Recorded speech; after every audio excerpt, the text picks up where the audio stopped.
সবাইকে আমন্ত্রণ আন্তর্জাতিক সংবাদে শুরুতেই জানাবো সংবাদ শিরোনাম।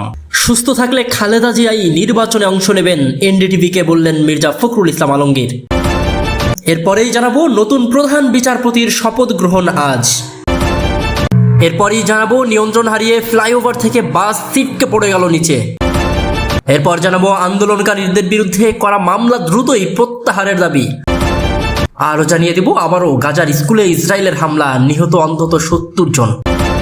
আর সর্বশেষ জানাবো জম্মু কাশ্মীরে বন্দুকযুদ্ধে 2 ভারতীয় সেনা নিহত। এতক্ষণ জানাচ্ছিলাম সংবাদ শিরোনাম, এবার থাকবে বিস্তারিত। তবে বিস্তারিত খবরে যাওয়ার আগে আপনাদের কাছে বলতে চাই, যারা এখনো আমাদের ইউটিউব চ্যানেলটি সাবস্ক্রাইব করেননি দ্রুতই সাবস্ক্রাইব করে আমাদের পাশেই থাকবেন। সুস্থ থাকলে খালেদা জিয়া নির্বাচনে অংশ নেবেন, এনডিটিভিকে দেওয়া এক সাক্ষাৎকারে বললেন মির্জা ফখরুল ইসলাম আলমগীর। ভারতীয় সংবাদ মাধ্যম এনডিটিভিকে দেওয়া এই সাক্ষাৎকারে তিনি কথা জানান। বিএনপির মহাসচিব বলেছেন, যদি শারীরিকভাবে সুস্থ থাকেন তাহলে খালেদা জিয়া আগামী নির্বাচনে অংশ নেবেন। এছাড়া নির্বাচনের মাধ্যমে ক্ষমতায় যেতে পারলে ভারতের সঙ্গে ভালো সম্পর্কও গড়ে তুলবেন তিনি। সাম্প্রতিক শেখ হাসিনা পতনের যে আন্দোলন হয়েছে সেটির সঙ্গে উগ্রবাদী কোনো সংগঠনের সংশ্লিষ্টতা নেই। দীর্ঘ সাক্ষাৎকারে ফখরুল বলেন, খালেদা জিয়া খুবই অসুস্থ, হাসপাতালে আছেন, তিনি মাল্টিডিসিপ্লিনারি রোগে ভুগছেন, দেশে তার ভালো চিকিৎসা হচ্ছিল না। আমরা আদালত এবং সরকারকে বারবার অনুরোধ করেছিলাম উন্নত চিকিৎসার জন্য তাকে যেন বিদেশে পাঠানো হয়, কিন্তু সেটি হয়নি। চিকিৎসকরা জানিয়েছে যে এখন বিদেশে যাওয়ার মতো শারীরিক অবস্থা তার নেই। তাকে দেশের বাইরে নিয়ে যাওয়ার জন্য আমাদের আরও কিছু সময় অপেক্ষা করতে হবে। তিনি যদি শারীরিকভাবে ফিট থাকেন তাহলে অবশ্যই নির্বাচনে অংশ নেবেন। বিএনপির মহাসচিব আরও বলেন, বিএনপি এখন নির্বাচনের জন্য প্রস্তুত, তবে দেশে সুষ্ঠু নির্বাচনের পরিবেশ তৈরি করতে সময় লাগবে, কারণ শেখ হাসিনার সরকারের সময় নির্বাচনী কাঠামো কার্যতই ভেঙে দেওয়া হয়েছিল। পুরো নির্বাচনী ব্যবস্থা দূষিত হয়ে গেছে এবং এখন একটি অবাধ ও সুষ্ঠু নির্বাচন আয়োজনের অবস্থানে নেই। এই কারণে তাদের নির্বাচনী ব্যবস্থায় কিছু পরিবর্তন আনতে হবে। এ সময় তাকে প্রশ্ন করা হয় যে সজীব ওয়াজেদ জয় বলেছেন শেখ হাসিনা পদত্যাগ করেননি, এটির সত্যতা কি? জবাবে ফখরুল ইসলাম আলমগীর বলেছেন, রাষ্ট্রপতি নিজেই বলেছেন শেখ হাসিনা পদত্যাগ করেছেন। এটি কোনো জবরদস্তি ছিল না, বিপ্লব ছিল। যখন লাখ লাখ মানুষ শেখ হাসিনার বাড়ির দিকে আসছিল, তার নিরাপত্তা বাহিনী ও সশস্ত্র বাহিনী তাকে বলেছিলেন যে তার সামনে 2টি অপশন রয়েছে, এখানে থাকুন, আপনি মানুষের রোষানলে পড়ুন, আর না হয় দেশ ছাড়ুন। তিনি দেশ ছাড়ার সিদ্ধান্ত নেন। মির্জা ফখরুল বলেন, বাংলাদেশের সাম্প্রদায়িক পরিবেশ অসাধারণ, এসব অভিযোগ পুরোপুরি সত্য নয়। যখন আমাদের দেশে বা অন্য দেশে পরিবর্তন হয়, বিশেষ করে তৃতীয় বিশ্বের দেশে কিছু মানুষ সুবিধা নেওয়ার চেষ্টা করে। বাংলাদেশে দুর্ভাগ্যবশত দায়িত্বে থাকা দলের নেতারা ভিকটিমের শিকার হন, তারা মুসলিম হোক আর হিন্দুই হোক। এদিকে নতুন বিচারপতির শপথ গ্রহণ আজ। বাংলাদেশে 25তম প্রধান বিচারপতির নিয়োগ পেয়েছেন বিচারপতি রেফাত আহমেদ। রোববার 11 আগস্ট দুপুর 12টায় বঙ্গভবনের দরবার হলে শপথ নেন তিনি। শনিবার 10 আগস্ট রাতে তাকে এই পদে নিয়োগ দেন রাষ্ট্রপতি মোহাম্মদ শাহাবুদ্দিন।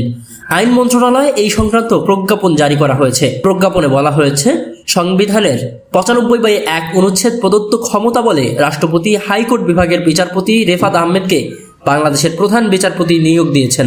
এই নিয়োগ শপথ গ্রহণের তারিখ থেকে কার্যকর হবে। এর আগে ছাত্র আন্দোলনের জেরে পদত্যাগ করেন প্রধান বিচারপতি ওবায়দুল হাসান সহ 6 বিচারপতি। শনিবার রাতে আইন মন্ত্রণালয়ে তারা পদত্যাগপত্র পাঠান। বিচারপতি সৈয়দ রেফাত আহমেদ সাবেক তত্ত্বাবধায়ক সরকারের উপদেষ্টা ও সুপ্রিম কোর্টের প্রয়াত জ্যেষ্ঠ বরেণ্য আইনজীবী ব্যারিস্টার সৈয়দ ইশতিয়াক আহমেদ এবং প্রয়াত জাতীয় অধ্যাপক সুফিয়া আহমেদের ছেলে। সৈয়দ রেফাত আহমেদ ঢাকা বিশ্ববিদ্যালয়ের আইন বিভাগ থেকে প্রথম শ্রেণীতে প্রথম হয়ে ডিগ্রি অর্জন করেন। পরে যুক্তরাজ্য থেকে বিএ ও এমএ ডিগ্রি লাভ করেন। এরপর যুক্তরাষ্ট্র থেকে পিএইচডি ডিগ্রি লাভ করেন। 1958 সালের 28 ডিসেম্বর জন্ম সৈয়দ রেফাত আহমেদের। তিনি 1984 সালে জেলা আদালতে, 1986 সালে হাইকোর্টে এবং 2002 সালে আপিল বিভাগের আইনজীবী হিসেবে অন্তর্ভুক্ত হন। 2003 সালের 27 এপ্রিল অতিরিক্ত বিচারপতি হিসেবে হাইকোর্ট বিভাগের নিয়োগ পান তিনি। 2 বছর পর 2005 সালে 27 এপ্রিল হাইকোর্ট বিভাগে স্থায়ী বিচারপতি হন। এদিকে নরসিংদী ঢাকা সিলেট মহাসড়কে যাত্রীবাহী বাস নিয়ন্ত্রণ হারিয়ে ফ্লাইওভারের ব্রিজের উপর থেকে নিচে পড়ে গিয়ে একজন নিহত হয়েছেন। এই ঘটনায় আহত হয়েছে 44 জন। আহতদের উদ্ধার করে নরসিংদী জেলা হাসপাতালে নেওয়া হয়েছে। এদের মধ্যে কয়েকজনের অবস্থা আশঙ্কাজনক বলে ঢাকা পাঠানো হয়েছে। রোববার 11 আগস্ট রাত 12:30টার দিকে বাসাইল ঢাকা সিলেট মহাসড়কে এই দুর্ঘটনা ঘটে। নিহত হলেন সিলেট গোবিন্দগঞ্জ বিশ্বনাথ এলাকার আবুল মান্নাফের ছেলে নুরুল ইসলাম। স্থানীয় ও প্রত্যক্ষদর্শীরা জানান, সিলেটগামী ঢাকা এক্সপ্রেস যাত্রীবাহী বাসটি মালবাহী ট্রাক ওভারটেক করতে গিয়ে অপর একটি ট্রাকের মুখোমুখি হলে বাসটি নিয়ন্ত্রণ হারিয়ে ফ্লাইওভারের ব্রিজ থেকে ছিটকে নিচে পড়ে যায়। এতে ঘটনা ঘটনাস্থলেই একজন নিহত হয়। স্থানীয়রা সেনা সদস্যদের খবর দিলে তাৎক্ষণিক আহতদের উদ্ধারের ব্যবস্থা করা হয়। এ সময় ফায়ার সার্ভিস ও স্থানীয়রা সহায়তায় এগিয়ে আসে। নরসিংদী জেলা হাসপাতালের তত্ত্বাবধায়ক ডক্টর মিজানুর রহমান জানান, দুর্ঘটনায় ঘটনাস্থলেই একজন নিহত হয়েছে। আহত হয়েছে 44 জনের মধ্যে 10 জনের অবস্থা আশঙ্কাজনক এবং তাদেরকে পরে ঢাকা মেডিকেল কলেজ হাসপাতালে পাঠানো হয়। এদিকে আন্দোলনকারীদের বিরুদ্ধে করা মামলাগুলো দ্রুতই প্রত্যাহার করা হবে। সন্ত্রাস দমন আইন ও সাইবার নিরাপত্তা আইনে করা মিথ্যা ও হয়রানিমূলক মামলা দ্রুতই প্রত্যাহার করা হবে বলে জানিয়েছে আইন বিচার ও সংসদ বিষয়ক উপদেষ্টা আসিফ নজরুল। গতকাল শনিবার সচিবালয়ে তিনি এই কথা জানান। তিনি বলেন, বৈষম্য বিরোধী ছাত্র আন্দোলন ঘিরে জুলাই থেকে আগস্ট মাসে ছাত্র জনতার আন্দোলনে দমন করার জন্য যেসব হত্যাকাণ্ড ঘটানো হয়েছে সেসবের সঙ্গে জড়িতদের দ্রুতই বিচারের আওতায় আনার ব্যবস্থা করা সহ 5টি সিদ্ধান্ত নিয়েছে আইন মন্ত্রণালয়। বিচারের প্রক্রিয়া কি হবে তা নিয়ে আজ রোববার আইন মন্ত্রণালয়ের সভায় সিদ্ধান্ত হবে। এছাড়া সন্ত্রাস দমন আইন এবং সাইবার নিরাপত্তা আইনের দায়ের করা মিথ্যা ও হয়রানিমূলক মামলা দ্রুতই প্রত্যাহার করা হবে।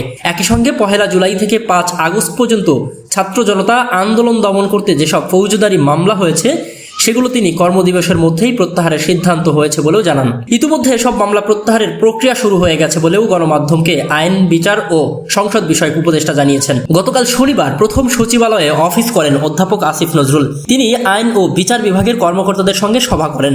প্রসঙ্গত, গত 1 জুলাই সরকারি চাকুরিতে কোটা সংস্কারের দাবিতে টানা আন্দোলনে নামেন বৈষম্য বিরোধী ছাত্র আন্দোলন।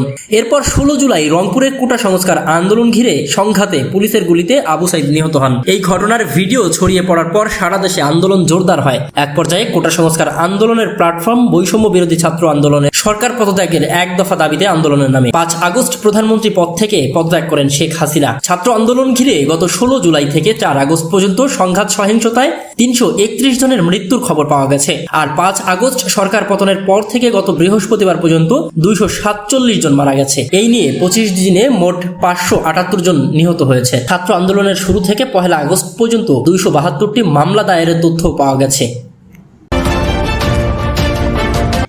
এদিকে আবারও গাজার স্কুলে ইসরায়েলি হামলা, নিহত হলো 70 জন। আবারও ফিলিস্তিনের একটি স্কুল ভবনে আশ্রয় নেওয়া বাস্তুচ্যুতদের উপর হামলা চালিয়েছে দখলদার ইসরায়েল। বিমান হামলায় 70 জনের বেশি ফিলিস্তিনি নিহত হয়েছে ও আহত হয়েছে বহু মানুষ। এতে প্রাণহানি গিয়ে ঠেকল 40,000। হতাহতের তথ্য নিশ্চিত করে আল আহলি হাসপাতালের প্রধান ফাদাল নাইম তিনি বলেন, হামলার পর হতাহত অনেকে এখানে আনা হয়। নিহতদের অনেকের দেহাবশেষ এতটাই বিকৃত হয়ে গেছে যে তাদের শনাক্ত করাও সম্ভব ছিল না। একজন ইসরায়েলি সামরিক মুখপাত্র বলেন, আল তাবাইন নামে যে স্কুলে তারা হামলা চালিয়েছে সেখানে হামাস এবং ইসলামিক জিহাদের লোকজন ছিল। তবে ইসরায়েলের অভিযোগ অস্বীকার করেছে হামাস। গত কয়েক সপ্তাহে গাজায় এই ধরনের বেশ কয়েকটি আশ্রয় কেন্দ্রে হামলা চালিয়েছে ইসরায়েল। জাতিসংঘের মতে গাজার 564টি স্কুল ভবনের মধ্যে 447টি 6 জুলাই পর্যন্ত সরাসরি আঘাত বা ক্ষতিগ্রস্ত হয়েছে। তারপর থেকে 1 ডজনেরও বেশি লক্ষ্যবস্তু হয়েছে। আল তাবাইন স্কুলে 1000-এরও বেশি লোক ছিল। সম্প্রতি ইসরায়েলি সেনাবাহিনী তাদের বাড়িঘর ছেড়ে যাওয়ার নির্দেশ দেওয়ার পরে বেইত হানুন শহর থেকে কয়েক ডজন বাস্তুচ্যুত লোককে পেয়েছিল। ভবনটি একটি মসজিদ হিসেবেও কাজ করত এবং ভোরে নামাজের সময় ইসরায়েলি বাহিনী হামলা চালায় স্কুলের পাশের বাসিন্দা জাফর তোহা নামের এক ছাত্র বলেন, বোমার হামলার শব্দের পর চিৎকার ও আওয়াজ হয়, আমাদের বাঁচাও বাঁচাও বলেও তারা চিৎকার করছিল। জাফর তোহা বলেন, দৃশ্যটি ছিল ভয়ঙ্কর। সর্বত্রই শরীরের অঙ্গ প্রত্যঙ্গ এবং দেওয়াল ঢেকে রাখা রক্ত। জাতিসংঘের শিশু বিষয়ক সংস্থা ইউনিসেফের মুখপাত্র সেলিম ওয়াইজ বলেছেন, হামলাটি ছিল সত্যি আপত্তিকর। এই সমস্ত স্কুল সত্যি বেসামরিক শিশু, মা এবং পরিবারের পরিপূর্ণ, যারা স্কুল বা মসজিদ যাই হোক না কেন, এমনকি হাসপাতালের আঙিনায় যে কোনো ফাঁকা জায়গায় আশ্রয় নিচ্ছে। গত বছরের 7 অক্টোবর ইসরায়েলে ঢুকে গাজার শাসক দল হামাসের প্রাণঘাতী হামলার জবাবে উপত্যকায় প্রায় বিরামহীন হামলা চালিয়ে যাচ্ছে ইসরায়েল। হামাসের ওই হামলায় নিহত হয় প্রায় 1200-র মতো ইসরায়েলি। ওই দিন 2 শতাধিক ইসরায়েলিকে বন্দী করে গাজায় নিয়ে আসে ফিলিস্তিনিরা।